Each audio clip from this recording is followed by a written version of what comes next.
All right, so this is a suggestion via a channel member. The name of the video is "A Smug Kidnapper Thinks He Tricked Judge Boyd." Nope. All right, let's go and see what my aunt's doing, guys. Deborah Stanberg for the defendant, and I'm wondering if the court has the letter that the defendant wrote to the court. Yes. I didn't know if you had a chance to read it. Yes, I have. Thank you. Thank you. Hello, Judge Boyd. Hello. How are you today, ma'am? Oh, I'm doing great. It's a beautiful Friday. Well, it's not Friday, it's Monday. Monday. Yes, But ma'am. you know, the reason why I say it's a beautiful Friday, because when you're off on Friday, Friday becomes a Monday and a Monday. All right. That doesn't make any sense. According to you entered a plea to kidnapping of no contest on March 20th, 2023. According to the plea, punishment is to be assessed at 10 years in the prison. The state opposes your application. They're taking several cases into consideration. There's an affirmative finding of family violence. Have parties had a chance to review the PSI report? State? Yes, Your Honor. Defense? Yes, Your Honor. Any objections? State? No objection. Defense? No, Your Honor. State, any witnesses? What about the I can victim? have one more, Your Honor. Defense, any witnesses? Other than the defendant, no. All right, would you like to, Do we care what he's saying, though? are there witnesses? Yes, Your Honor. Oh, you want to call her? I thought it was for victim impact statement after sentencing. We will be calling her as a witness. I can't hear you, Mr. Burr. Yes. We will be calling her as a witness, Your Honor. All right, call your witness. Mr. Kumar. Your Honor, and I would object to her testifying to anything that we would consider to be a victim impact statement that should be presented to the court after the judge sentences. Okay. So this was the All person right, that was. call your witness. Your Honor, we call Jennifer Tovar. All right, held. Ms. Tovar, if you come forward. All right, let's go, guys. Yeah, come up. Can you raise your right hand? Do you solemnly swear or affirm the testimony you give will be the truth and nothing but the truth, so help you God? All right, you can lower your hand. I'm gonna need you to speak up so the court reporter can hear. State your name for the record. Jennifer Tovar. State. Ms. Tovar, you are the victim in this case against Mr. Zaragoza. correct? Yes, sir. And you are aware that he has applied for deferred adjudication with probation.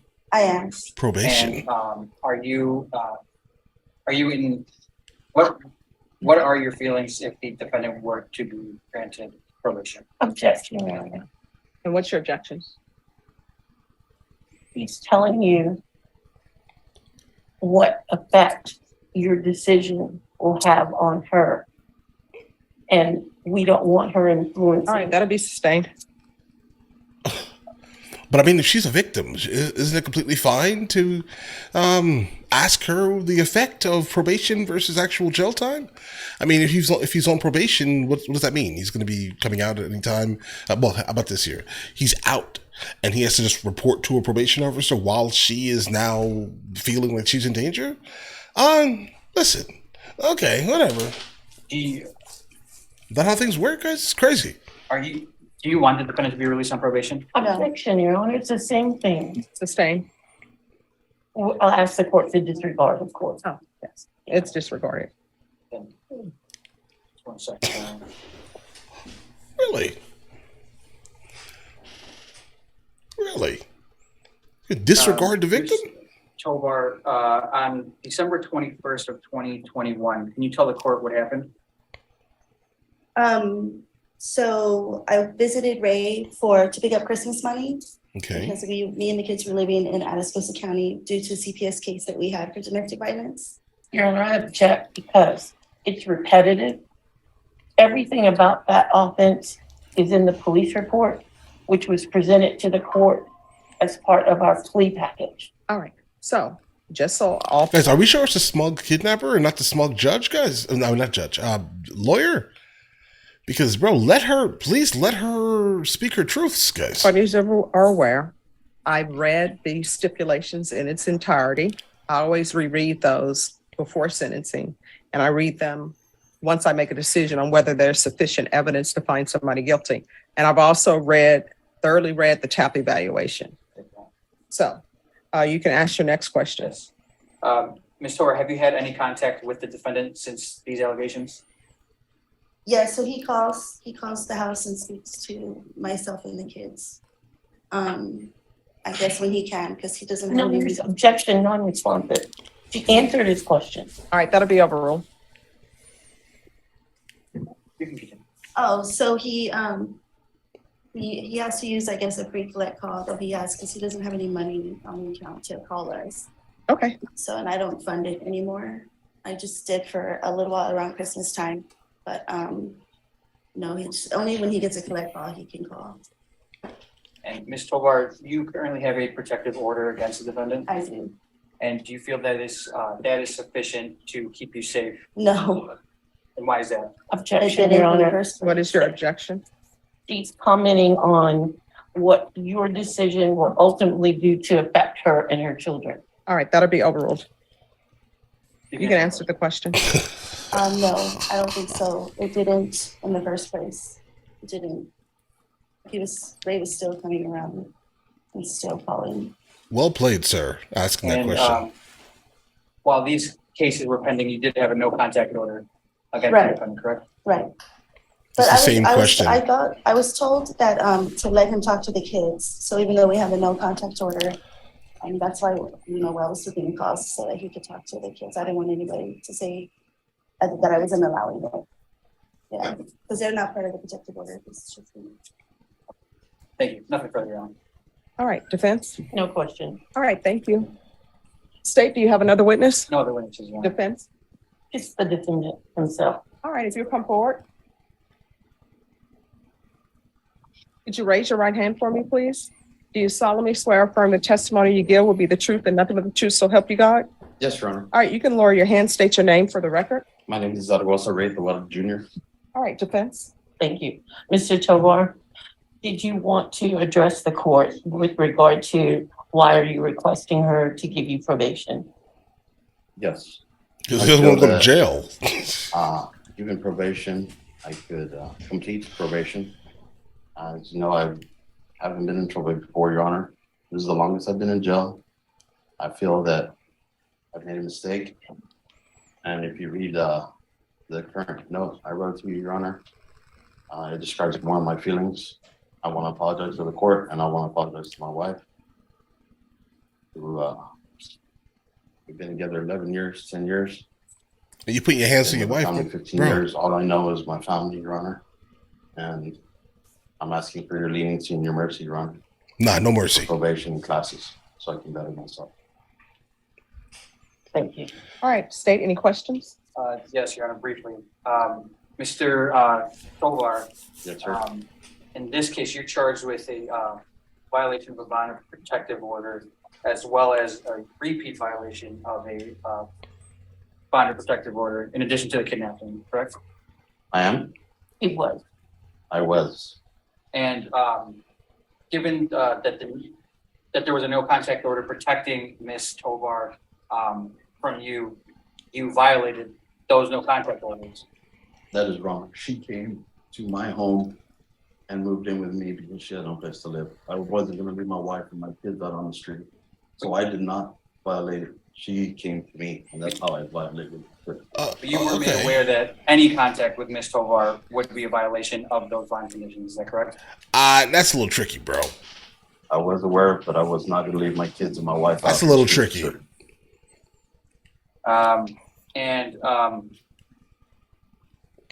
In this kidnapping case, you did tie up Ms. Tovar with duct tape. Is that correct? No, that is incorrect. What happened?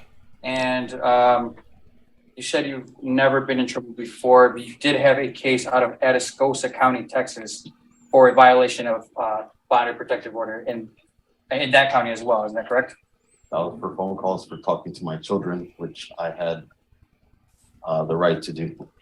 And if you check the records, it says for electronic communication, I was allowed to talk to my kids. And you did abscond during that case on February 9th of 2023. Is that correct? Is that? You just didn't do anything and you failed to report. I was in jail. Okay. It's not that I failed to report. It's I couldn't go. Okay. Bro, this is all trickery. I'm sorry. I said during that incident, I was in custody, so I couldn't go over there. have no further Guys. questions, Your Honor. You've never sent me Any any of other these questions? before. All right, any other witnesses? No, Your Honor. All right, the court will hear argument. State, you're opposed? Yes, Your Honor. We're opposed to the defendant being granted probation. While you heard from the victim that she does not feel protected just by the no contact order, and that the fact that he was charged with a repeat violation of court order bond conditions, Yeah, all of that was Twice, sustained, though. which are being taken into consideration in this offense, Your Honor, shows that the defendant, whatever the allegations were, completely disregarded the court's order, and telling him that he's not supposed to have any contact with the complainant. But what about his saying that she came to live with him? Your Honor, regardless of what the allegations are, if he knew that he had these charges pending, No, I understand that, but isn't that mitigating the fact that she chose to go Right. and live with him? Now, I understand financially there are issues, but a no contact order, of course, it's a document, it's on paper, and the defendant knows they're not to have contact with them. But what about his saying that he had a choice? Either his children were going to be on the street with her, or either she was going to come and live with him. But it doesn't appear in that situation, if it's truthful, he didn't go and have her come live with him. She decided to go live with him. Right. that is correct, Your Honor. And while it may be mitigating there, knowing Let the that he state- have that no contact order, there are other options for Mr. Tovar to be able to take care of his children without having contact with the complainant. He could have taken the You're a children. little immovable while on Mr. Tovar this. Went to go find another living arrangement. Do you know she wanted him to take the children and leave without her children? That I'm unaware of, Your Honor. Okay. But given that, and given the allegations in this case, Your Honor, we don't feel that we do feel that the defendant is a danger to Ms. Tovar if he were to be granted probation. And so we'd ask that you deny the defendant's application to take it. All right, defense. Thank you, Your Honor. As you know from reading the pre-sentence report, my client doesn't have an extensive criminal history. These offenses, although serious, have really made him take a step back to reassess his life and how he lives his life and how he treats his family. And I think he's expressed rather eloquently in the letter that he tendered to the court. He's going to do whatever it takes to fix himself. He's even read the PSI where the recommendations on the happy valve that if granted probation, he should be placed in a program to help make sure he's no longer drinking excessive amounts of alcohol. Okay, so he's an And he alcoholic, wants to fix a himself violent in that way. alcoholic. And he's been taking some classes in the jail since he's been in jail. It's been a couple of months now to help him control his demeanor, his anger, everything. He's trying to fix himself. All right, this is what the court is going to do. The court is All right, going to let's go. deny your application, find you guilty, sentence you to 9 years in the prison, give you credit for any time served. Take in consideration 2022 CR 7416, 2023 CR 1300, County Court Cause number 698311. There's an affirmative finding of family violence. There's a $1,500 fine, time and money to run concurrent, and there's to be no contact with Jennifer Tovar. All right, we can go off the record. You're going to have to make better decisions in your life. Yes, Your Honor. This is just a mistake, Your Honor. I wish. Well, no, it was a choice, and it was a bad choice. Yes, ma'am. And here's the thing, I understand about protective orders. Yes, I ma'am. understand that Well, give us- sometimes Give us the graphic details. the person who the protective order is supposed to protect, they decide that they're going to go live with the person that there's a protective order against. And then there's an issue that happens, and then everybody calls the police, and here we are. Yes, So ma'am. when you have a protective order, you are the person Huh. who are responsible. And if somebody wants to come live with you and there's a protective order in place, you need to say no. Do you understand? I do now, Your Honor. Well, I mean, you knew beforehand. You just decided, maybe we can work this out. Here's the thing. She doesn't want you anymore. That relationship is over.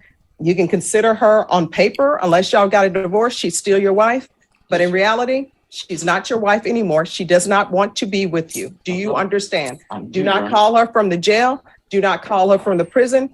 Do not contact her. And if you want to see your children, and Ms. Burke does a lot of civil work, if you want to see your children, then that needs to be done through a third party, but it's not to be done through Ms. Tovar. It's like you don't even know her. Do you understand? Thank you, Your Honor. You're welcome.